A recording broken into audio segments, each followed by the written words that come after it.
सैकड़ों बार कल से ये श्लोक बार बार चल रहा है। वाहे निरुद्धे मनसा प्रसन्नता। ये उपासक पकड़ क्यों नहीं पा रहा, पकड़ क्यों नहीं पा रहा? कितनी अमृतमयी बात है। एक प्रार्थना हम करना चाहते, सरल भाव से आप समझ लो इसका अर्थ, वो हमारी तरफ से प्रार्थना है। 1 महीने की केवल हमें समय दो, 1 महीने का। आप 1 महीने कोई इच्छा नहीं करेंगे, जैसी सामने परिस्थिति आए उसको भोग लो, इच्छा मत करना। 1 महीने का केवल समय दो। हम कोई साधन नहीं बता रहे, इच्छा ही नहीं करनी। जहां इच्छा निकले उसे निरुद्धे रोक दो, बाहर जवान में ना आने पावे। खान पान देखना, सुनना, रहना, भोगना, व्यवस्था 1 महीने में मर थोड़ी जाओगे। 1 महीने का हम कोई संकल्प नहीं दे रहे, कोई कसम नहीं खवा रहे, प्रार्थना कर रहे हैं कि आज से 1 महीने हम कोई भी इच्छा व्यक्त नहीं करेंगे, न सद न असत, कोई भी इच्छा नहीं व्यक्त करेंगे। हृदय में आएगी तो वाहे निरुद्धे, उसे वहीं रोक देंगे। बाहर की इच्छा बाहर, अंदर की इच्छा अंदर व्यक्त नहीं करेंगे।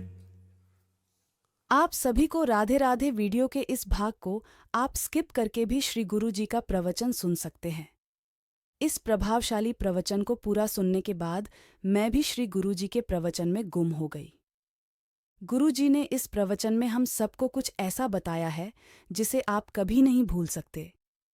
तो ध्यान से सुनिए श्री गुरु जी के इस प्रवचन को और पुण्य के भागी बनिए। राधे राधे। जलन होगी पहले, वो बार बार व्यक्त नहीं करना, 1 महीने व्यक्त नहीं करना। परिपक्व अवस्था के प्राप्त महापुरुषों के हृदय में इच्छा ही नहीं प्रकट होती। जाहि न चाहिए कबहू कछु, तुम सन सहज सने, बसहु निरंतरता सुर, सोरावुर निज गे। 1 महीने, ये तो आजीवन की बात होती है महापुरुषों की। महाराज ये रख लो, कभी आपके काम में आएगा, कभी आपको जरूरत पड़ेगी, कभी आपको चाहिए ना। भैया नहीं, हम जरूरत मिटाने के लिए, चाह मिटाने के लिए, काम मिटाने के लिए आए हैं, बढ़ाने के लिए नहीं। आप रखो, जब जरूरत होगी मेरा मालिक उस समय दे देगा। कभी आप तो उस समय जो अभी दे रहा है वो उस समय नहीं है क्या? हमारे लिए नई सृष्टि रच देगा। जो सृष्टि में नहीं होगा वो भी वो रच देगा, विश्वास करो। 1 महीने अभ्यास करके देखो, देखेंगे आप लोग, देख लो। इच्छा को होगी, इच्छा, हम ये नहीं कह रहे कि इच्छा नहीं होनी चाहिए, इच्छा होगी पर आप व्यक्त नहीं करोगे। 1 महीने खेल खेल के देखो, गेम है। जीवन मुक्त महापुरुष की स्थिति होती है। देखो एक आपको कथा सुनाते हैं। श्रीमन माधवेंद्रपुरी जी महाराज बहुत बड़े महाभागवत हुए हैं, चैतन्य महाप्रभु के चरित्र में आते हैं। ईश्वरपुरी जी के गुरु श्रीमन माधवेंद्रपुरी। ईश्वरपुरी जी महाप्रभु चैतन्य देव के प्रथम गुरुदेव थे। फिर सन्यास के गुरुदेव भारती जी महाराज हुए। तो श्रीमन माधवेंद्रपुरी जी महाराज जब क्षीर चोरा गोपीनाथ जी जो कहे जाते हैं, गोपीनाथ जी के दर्शन करने गए तो वहां शयन के समय कुल्हड़ में बड़ा ही पवित्र और स्वाद युक्त खीर का भोग लगता था। जब ये महिमा सुनी खीर की और भोग लगता देखा तो उनके अंदर इच्छा हुई कि अगर एक कुल्हड़ प्रसादी मिल जाए तो स्वाद लेके हम देख लेंगे कि प्रभु को ऐसा खीर का यहां भोग लगता है तो अपने ठाकुर जी को ऐसा ही खीर का भोग लगाएंगे। जो ही इच्छा जागृत हुई, जलन पैदा हुआ। अरे इच्छा कैसे जागृत हो गई?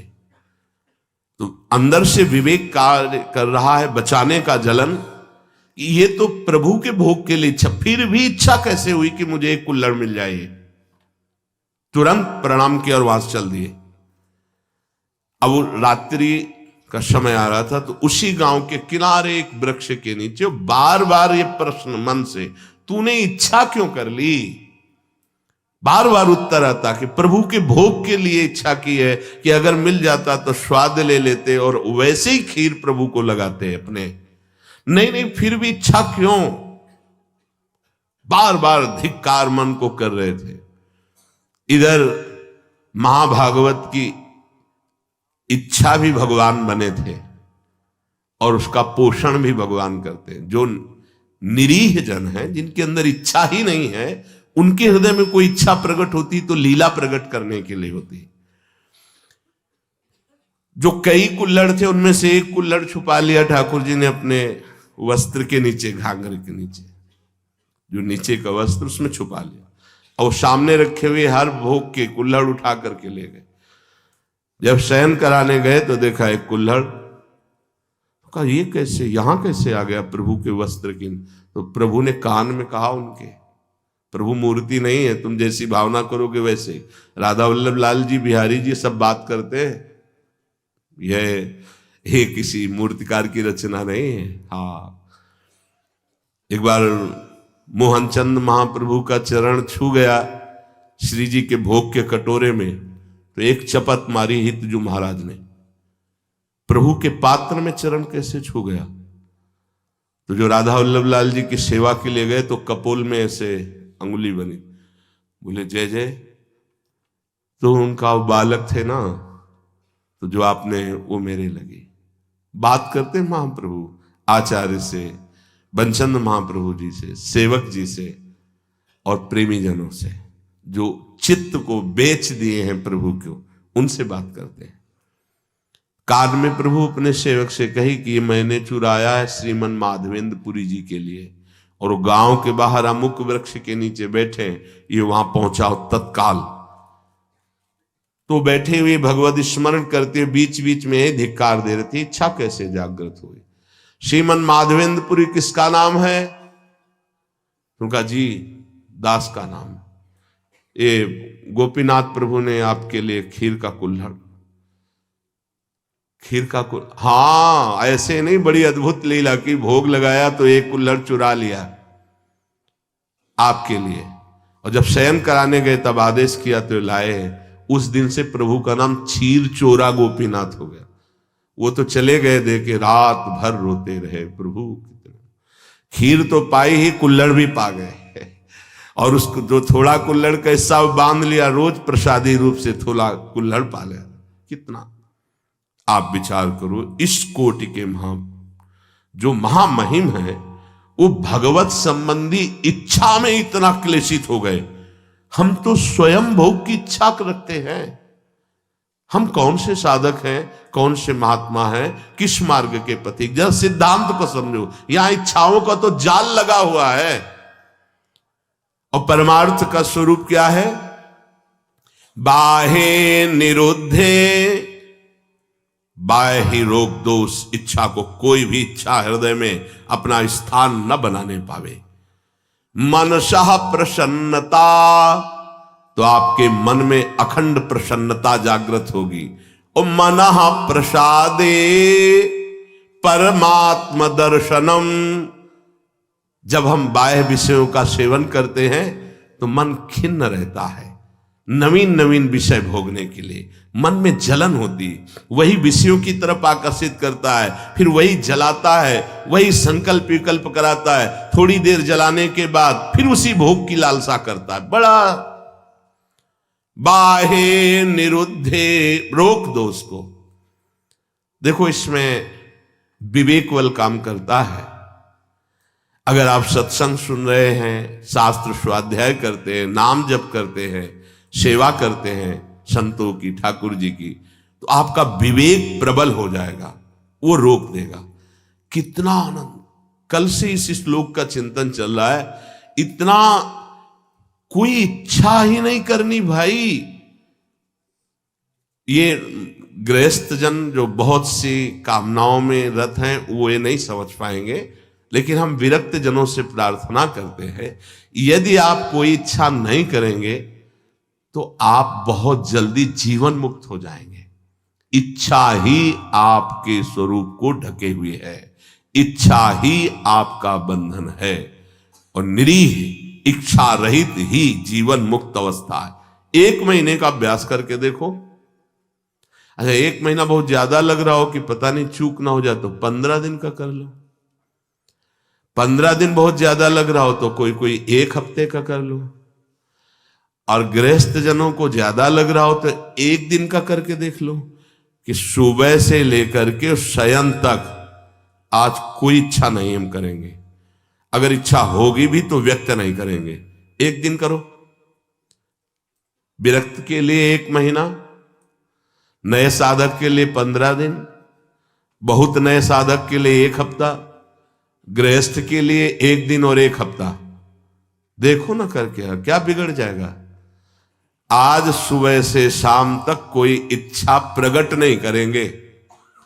हृदय में होगी तो उसको वहीं दबा देंगे, वाणी से नहीं बोलेंगे। देख लो। परमहंस श्री ओंकारानंद सरस्वती जी घर में भिक्षा पाने जब आए तो बच्चे ही थे।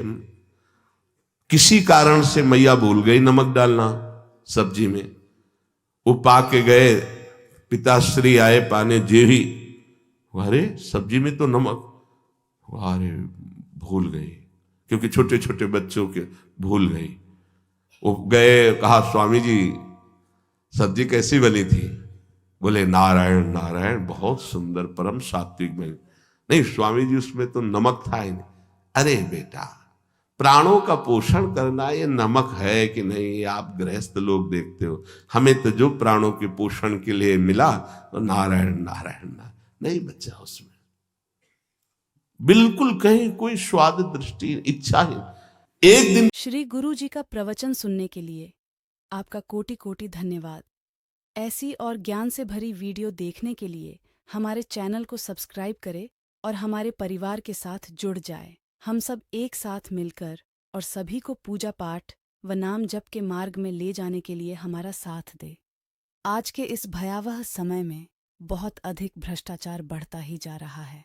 इसलिए बढ़ते हुए भ्रष्टाचार को रोकने के लिए श्री गुरु जी की इस ज्ञान से भरी वीडियो को अधिक से अधिक लोगों तक शेयर कीजिए। भगवान आपके परिवार में सुख समृद्धि बनाए रखें और आप भी पुण्य के भागीदार बने। और हाँ, कमेंट में अपने मन के भाव लिखना ना भूले। तो प्यार से बोलिए राधे राधे।